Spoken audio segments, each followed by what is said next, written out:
Hi, folks. You're with Tacitus today. Tacitus today, your pushback channel, and thank you for joining this audio live stream.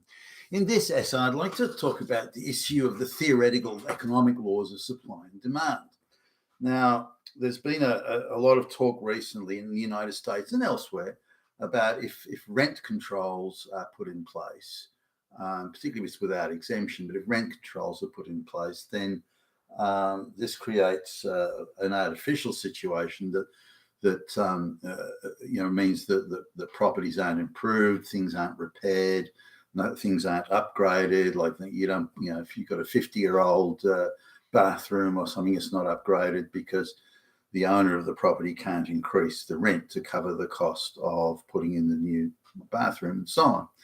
So now, before going into the weeds of the fine details of things and whether something's tax deductible or not, I just want to deal just with this issue of, do rent controls pervert the market in rental prices, and would the pricing of the rental properties be sorted out, dealt with, and brought to equilibrium by supply and demand? So that's the issue really I want to address here. Now, I see a lot of people talk about, it's supply and demand. That's all it is. It's just supply and demand. No, it's not. That's bullshit. And people who are talking that way are just two-bit fucking economic amateurs.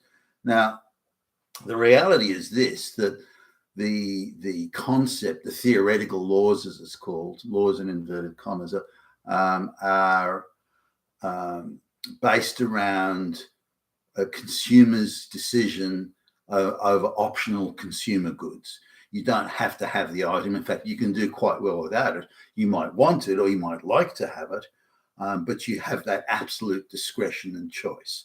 So you can say, well, I want to buy that new, say it could be, home electronics, something in your kitchen, I don't know, a mixing bowl or something like that.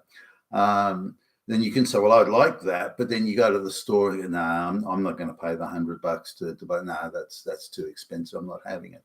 Now, this then creates the supply and demand. This then creates an opportunity for other players to come in and satisfy a demand that's there, but that people aren't prepared to accept that sort of price. So the idea of the law of supply and demand, and I use law in as much as it's economic theory, is where the consumer has absolute discretion whether they do or don't go ahead with that purchase or that acquisition of the goods or the services for that matter.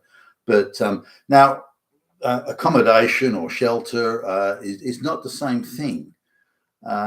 You have a choice over whether you rent the waterfront mansion or the place in the neighborhood where people are getting murdered and shot at every day. You get that choice, like as in relative to your income, but you don't really get many choices outside of that. You need shelter, so you have to. It's a necessity. So this idea that it's just a pure consumer choice thing to have or to not have shelter, that doesn't work. That doesn't fly. That's not accurate. So the idea that rent is or purchasing property for that matter, it doesn't anything that gains you shelter, the idea that it's a complete consumer choice is simply not true, because you have to have it. Whereas manufactured consumer goods, you have the option of having or not having, or anything. I might like I don't know, certain types of whiskey or whatever, or brandy, but I look at the price and go, holy fuck, I'm not paying that. So I'll do without. So that's a consumer choice. But again, housing and shelter does not fall into that category. Coming to the idea of rent controls. Now, there are a whole lot of factors that go into rent controls. You can have a property owner that's allowed the property to run down because they can claim various sundry tax benefits by doing it that way. They let the property run down, so it really needs a major upgrade. But they've been keeping the rent more or less within the range of to the bottom to the top of market prices, and they haven't improved the property, but have been taking the overall, if you like, the market price, if I can use that term, to charge the rent. Now, rent can also, buying houses can be affected by a number of things. For example, the amount of mass immigration coming into the Western white countries at the moment. Australia's bringing in, or the last couple of years, they've been bringing in 500,000 people a year. This is a population of 26 million, for fuck's sake. So the population has increased by 4% in 2 years. That doesn't even include local births and all that thing. That's just from mass migration, and the vast majority of those are Indians.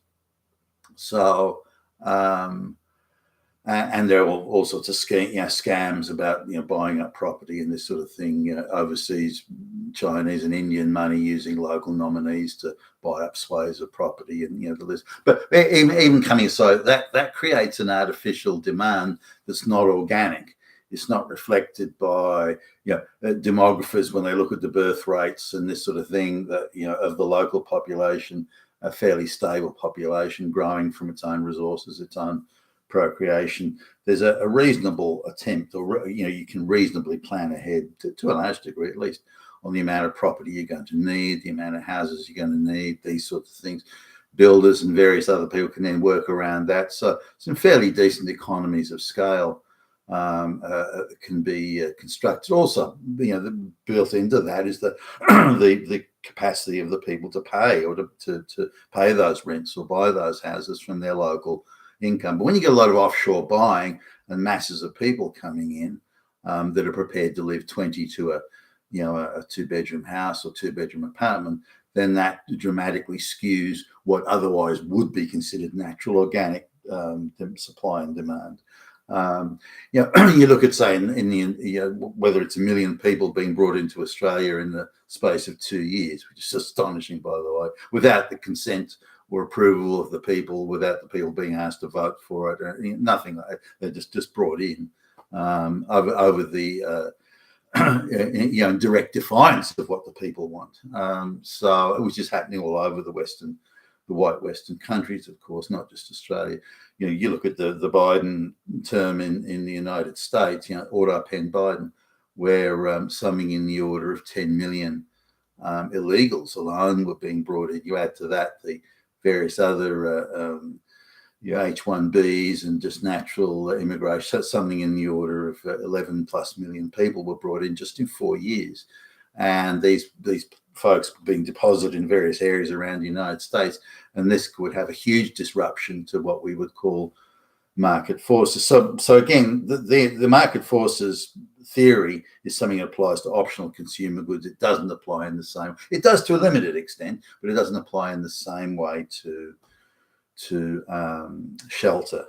You can't just build a house in the factories. The factories getting orders, if they're selling out of their production runs, they say, well, gee, we can double the next production run. They can make that change in a matter of days, maybe weeks at the most. But the building houses, all the approvals, the building, that takes a long time, and so the lag times and the catch up times and and so on can be. Now, while property owners have an opportunity to pump up the rent without having to go to any extra costs, then they'll tend to do it. And there's a lot of market collusion there.